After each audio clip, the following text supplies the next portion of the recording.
So ayan, dagdag lang namin to din sa video namin. So ito.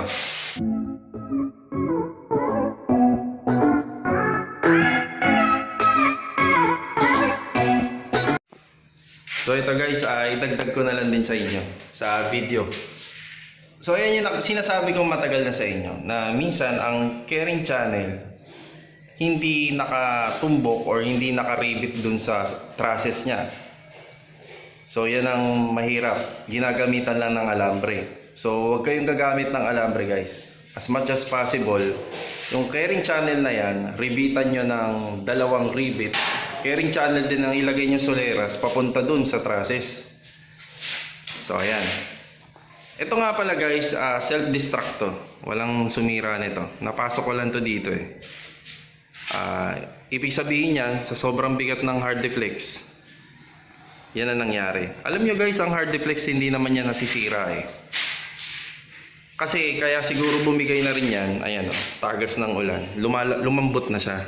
Parang may lumambot dun sa ibang part. Pero kung marami sana ang soleras nito, marami sanang pinagre-ribitan to or pinagpapakuan nito doon sa bakal. So hindi siya bibigay. So kaya nga guys, ang disenyo namin sa loob ng bahay, nakakornisa yung boardings. Tapos may kwarto para natutukuran niya. Kasi guys, kung ipaparenovate nyo pa to, itong turnover sa inyo na housing project na to, pina-renovate nyo pa, another gastos pa yon para tibayan to. Pero nasa sa inyo yun kung ano yung mas gusto nyo. So kami, ang ginagawa namin para tumibay yung ceiling ng housing project at less sa gastos, kinukornisa namin yung mga boardings. As much as possible, 2-bedroom partition. Para pati ito nadadamay. So may tukod na siya. Tapos yun, nakakornisa rin yun. Or kung 1-bedroom, matibay-tibay na rin. Basta mahalaga nakakornisa. Kasi hindi kayo sigurado sa kinuha nyong kisame. Kasi pag kinuha nyo to at na-turnover sa inyo, hindi nyo alam kung anong laman yan sa loob. So ganito laman yan sa loob. Konti yung mga parings, konti yung soleras. Kadalasan, naka-alambre lang ang tukod. Ayan. So guys, disclaimer lang hindi ko binibidyoan to para makita yung mali nito. Para makapaganda rin kayo at makapag-ready rin kayo sa mga dapat nyong gawin, masolusyonan nyo. Yun lang, salamat. So ayan guys, good morning. Bibisitahin ko yung ginawa namin last year. So ito yun.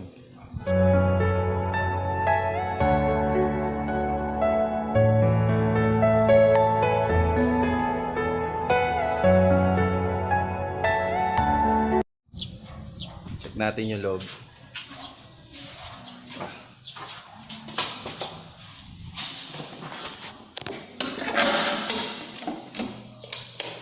So ito.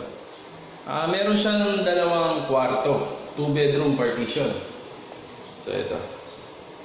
So may laki na 3 meters and 2 meters. Ang laki. Tapos may lapad na 174 cm. Ayan siya guys. Puntahan naman natin guys yung CR niya.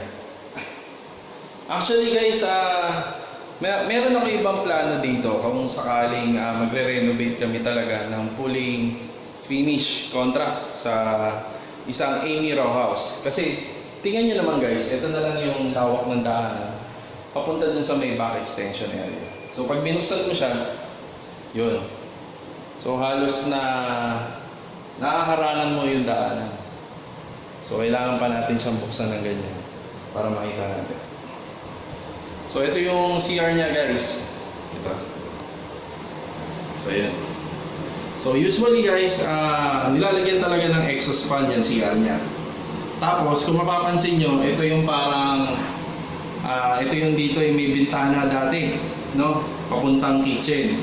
Sabi ko sa may-ari, kung magpapa-tiles, overall tiles, floor to ceiling. Yan, floor to ceiling ang pagta-tiles. Makukupera na rin to guys. Kasi hindi nga naman maganda kapag may gumagamit ng CR tapos yung hygiene is pumupunta dun sa kabila. Yung moisture pupunta dun sa back extension area. So ayan siya guys.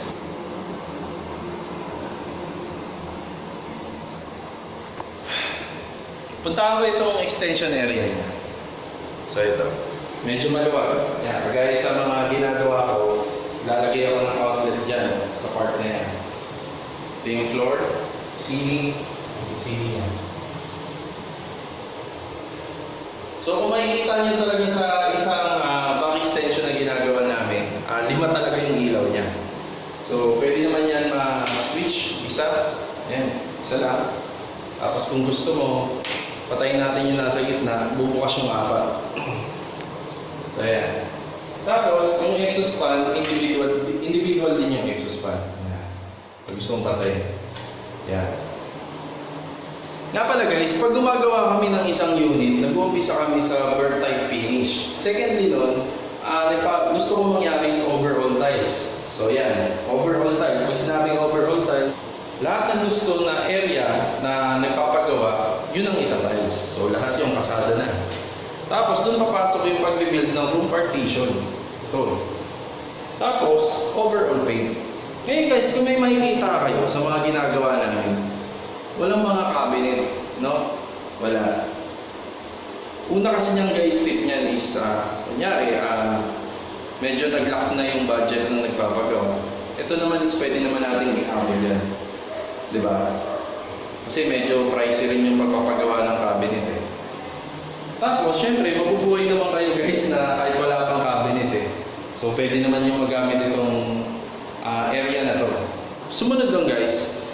Kasi pag nag-build ka ng back extension, talagang napakahirap na hindi matagasan ng tubig. So, ayun nga guys, marami akong in-explain sa inyo na iba't ibang proseso kung paano binibuild yung pag-install ng bubong. Medyo critical din kasi talaga pagka back extension. So, marami na siguro nakasubok na gumawa at nagpagawa na talaga nagkakaroon ng problema or leak pagdating sa back extension. Kasi nag-extend ka lang naman ng bubong eh. Kung talagang gusto mo na wala itong tagas, simula doon sa dulo hanggang papuntang back extension, iisa lang sana ang bubong at walang putol at walang dugtong. So ngayon, mas maganda to kung magpapabuild ka ng cabinet na sigurado ka na hindi ka matatagasan ng tubig. Mas maganda sana is aluminum. Mabasa man siya, hindi siya masisira. Pero yun nga, kailangan matest muna ang back extension na pinagawa kung may tagas o wala bago magpalagay ng mga hanging cabinet. Kasi yan ang mahirap eh. Lalo na pag wood type ang pinagawa mong cabinet tapos mababasalan siya ng tubig. Sayang, masisira at magkakrak.